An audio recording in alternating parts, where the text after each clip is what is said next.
Get your free copy of the complete tutorial at www.teachucomp.com/free. One way to see a report on your QuickBooks data is to create a quick report.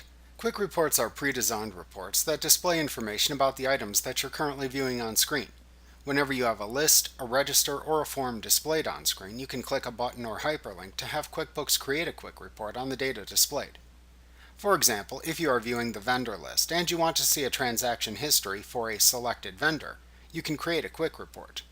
To do this, select the name of the vendor from the vendors list within the Vendor Center, and then click the Quick Report hyperlink in the upper right corner of the Vendor Center.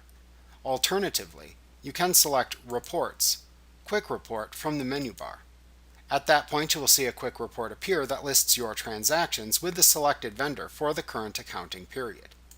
You can also generate a quick report on any form displayed in QuickBooks or on any selected record within a list by simply pressing Ctrl+Q on your keyboard with the form displayed or the list entry selected. The quick report will display within its own window, which you may close when you are done viewing the report by clicking the small X in its upper right corner. Like what you see? Pick up your free copy of the complete tutorial at www.teachucomp.com/free.